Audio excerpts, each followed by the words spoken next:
Shalom à tous, shalom à toutes, shalom Talia. Bonjour Zénif. Alors aujourd'hui on change un peu de décor.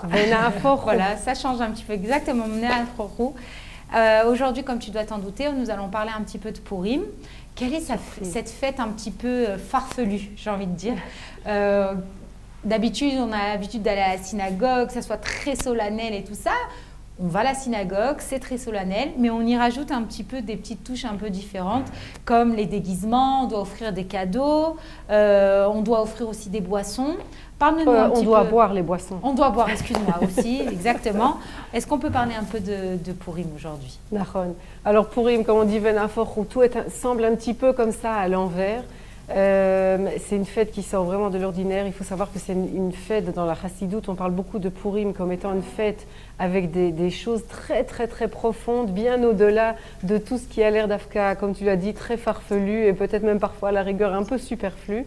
Et on peut en parler pendant des heures de Purim. Alors on va peut-être prendre quelques éléments de la Megillat Esther et qui vont nous aider peut-être à nous préparer pour cette fête où il y a moyen de prendre des trésors très très grands dans cette journée-là.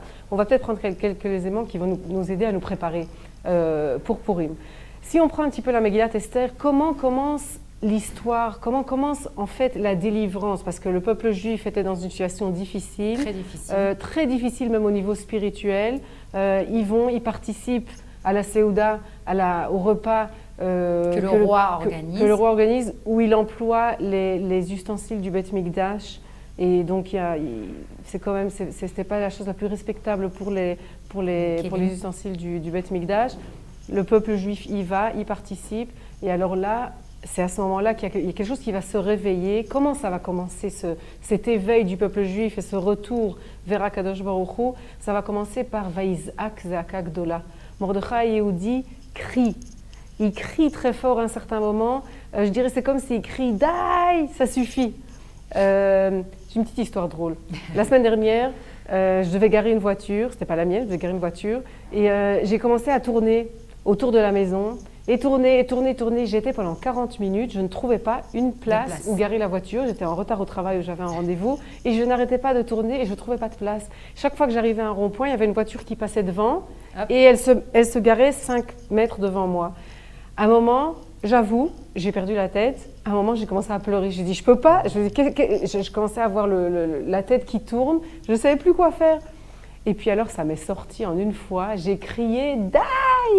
mais de toutes mes forces. Ça, tu me connais, donc ça me ressemble pas trop. Ça te ressemble pas du tout. Et au moment où j'ai crié « Dai !», il y a une voiture comme ça qui est sortie de je ne sais où et qui m'a laissé une place de roi pour garer la voiture. Quelle histoire! Et j'ai directement pensé à Mordechai.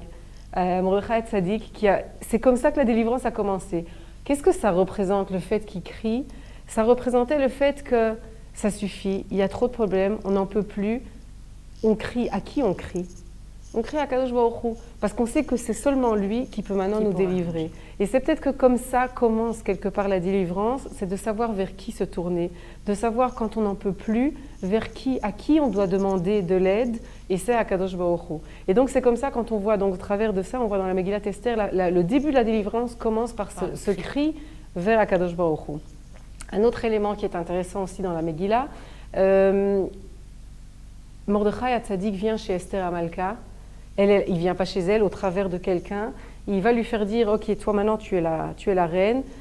On veut anéantir le peuple juif. Aman va anéantir le peuple juif. Il faut que tu nous aides. Si tu es là, ouais, tu dois nous aider. Tu dois aller chez le roi. » Quelle est la réponse de Esther Amalka? Mais le roi, il ne m'a pas appelé, donc moi je ne peux pas y aller. Si je vais y aller sans que le roi ne m'appelle, il va me tuer. Et là-dessus, on voit d'une certaine dureté, Mordechai Yehudi lui dit « Mais qu'est-ce que tu crois? Pourquoi peut-être tu crois que tu es arrivé à l'endroit où tu es arrivé, que tu es devenue la reine? Est-ce que tu crois que tu vas pouvoir comme ça faire genre « Ah, moi je ne peux pas le faire, il n'y a rien à faire, je ne peux pas vous aider ?» Tu as une responsabilité. Tu as une responsabilité, exactement. Prends tes responsabilités. Et il dit « Tu sais quoi? Si toi tu ne vas pas le faire, quelqu'un d'autre le fera.